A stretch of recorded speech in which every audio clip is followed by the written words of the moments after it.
Hai guys, balik lagi di Vloggerpedia bareng gue Adi. Dan kalau ngomongin film yang memiliki universe, tentu nggak hanya milik Marvel Cinematic Universe ataupun DC Universe aja guys. Hal ini karena Universal Studios sendiri sudah mendeklarasikan untuk merilis universe milik mereka sendiri yang disebut dengan Dark Universe. Adapun hadirnya Dark Universe versi Universal Studios sebenarnya sudah ditandai sejak kemunculan film The Mummy tahun 2017 lalu yang dibintangi oleh Tom Cruise. Nah, akankah film The Invisible Man yang juga masuk dalam daftar Dark Universe ini memiliki cerita yang kurang menarik seperti pendahulunya? Ataukah justru film The Invisible Man menjadi kebangkitan Dark Universe? Nah, kalau kalian penasaran dengan jawabannya, maka gue sarankan untuk jangan kemana-mana guys, karena gue akan membahasnya sesaat lagi hanya ada di Vloggerpedia.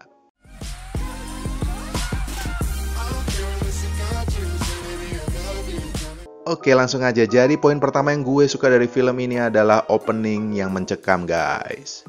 Well, sebenarnya gue cukup pesimis ketika membaca judul film ini, yaitu Invisible Man. Gue sempat berpikir, apa istimewanya sih film manusia yang nggak kelihatan? Atau juga kalau misalnya ngomongin film dengan mengangkat tema serupa, udah banyak banget contohnya. Dan pastinya membosankan.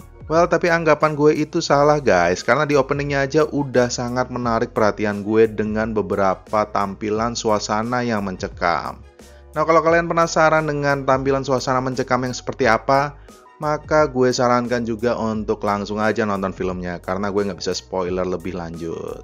Nah, poin kedua yang gue suka dari film ini adalah cerita yang nggak sederhana guys. Oke, tadi kalau gue awalnya sempat menganggap remeh bahwa filmnya palingan biasa aja, tapi ternyata mencekam.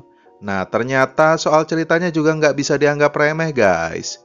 Hal ini karena menurut gue ceritanya lumayan berbelit-belit dan membuat orang untuk mengikutinya dengan seksama kemana arah konflik dalam ceritanya akan berakhir. Nah, poin ketiga yang gue suka dari film ini adalah aktris yang underrated. Well, pemilihan aktor dan aktris terkenal dalam membintangi film sebenarnya sebuah hal yang wajar-wajar aja, terutama dalam hal mengangkat pamor atau keterkenalan sebuah film guys. Namun hal sebaliknya justru kalian akan jumpai dalam film The Invisible Man kali ini. Well, film ini sebenarnya minim banget aktris ataupun aktor terkenal, tapi yang membuat gue sangat mengapresiasinya adalah beberapa peran dapat dimainkan dengan sangat baik dalam film ini. Nah, poin keempat yang gue suka dari film ini adalah cerita yang misterius. Well, pemilihan aktris atau aktor yang mungkin kurang dikenal menurut gue itu adalah hal yang keren guys. Karena dengan demikian setidaknya penonton yang maniak film susah untuk menebak apa yang akan terjadi dengan aktor dan aktrisnya. Oke, gini aja, kalau kalian bingung nih, gue akan ambil contoh misalnya aja Tom Cruise. Seperti yang kalian ketahui, Tom Cruise adalah aktor terkenal yang biasanya identik dengan peran protagonis, jagoan, dan sebagainya.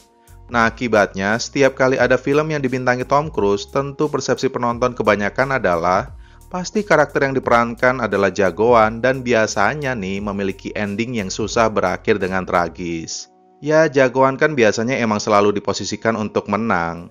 Nah, kalau di film ini justru karena aktor dan aktrisnya itu nggak terlalu terkenal, gaya aktingnya atau gaya ceritanya dalam sebuah film seperti apa, membuat cerita dalam film ini juga agak sedikit misterius dan susah untuk ditebak guys. Nah, poin kelima yang gue suka dari film ini adalah penonton ikut merasakan. Well, salah satu hal yang membuat sisi film ini menarik juga menurut gue adalah ketika salah satu karakter yang eksistensinya itu membuat penonton khawatir untuk berakhir tragis guys. Dan gue salut dengan cara filmmakernya menaikkan eskalasi dari yang biasa aja melihat si karakter ini sampai akhirnya penonton digiring atau diajak untuk ikut khawatir kalau sampai si karakter ini kenapa-kenapa guys. Dan menurut gue ini adalah trik yang sangat brilian banget. Well, itu tadi beberapa hal yang gue suka, tapi bukan berarti film ini bebas dari catatan. Dan catatan pertama bagi film ini adalah terlalu mengandalkan sound yang menggelegar. Well, entah kenapa gue merasa suasana mencekam dalam film ini sayangnya terlalu mengeksploitasi sound atau suara yang menggelegar dan hanya bikin kaget aja guys. Bahkan menurut gue eksploitasi suara yang menggelegar itu terlalu berlebihan.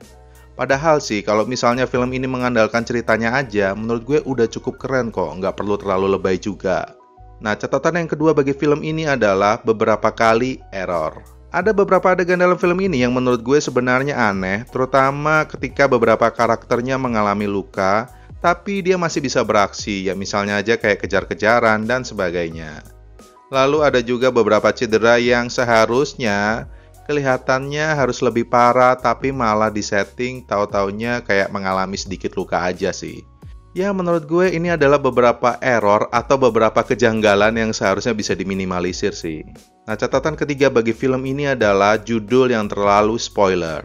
Menurut gue, judul The Invisible Man secara nggak langsung udah membuka secara garis besar tentang apa isi cerita dari film ini. Nah, padahal seharusnya kalau mereka menggunakan judul lain setidaknya bakal membuat orang penasaran dengan plot cerita penting dalam film ini. Well, itu tadi beberapa hal yang gue suka dan juga beberapa catatan. Dan seperti biasa gue ada pertanyaan nih buat kalian guys, yaitu apa judul film yang bergenre science fiction yang menjadi film favorit kalian? Nah, seperti biasa kalian bisa menuliskan jawaban kalian di kolom komentar di bawah. Dan seperti biasa juga kalau kalian suka dengan konten gua, maka kalian bisa memberikan like dan juga subscribe. Dan kalau kalian merasa konten gua ini bermanfaat, maka kalian bisa share ke sosial media kalian atau ke teman-teman kalian. Oke, gue rasa itu dulu guys. Gue Adi dari Vloggerpedia, undur diri dulu. Tetap semangat buat kalian dan peace out.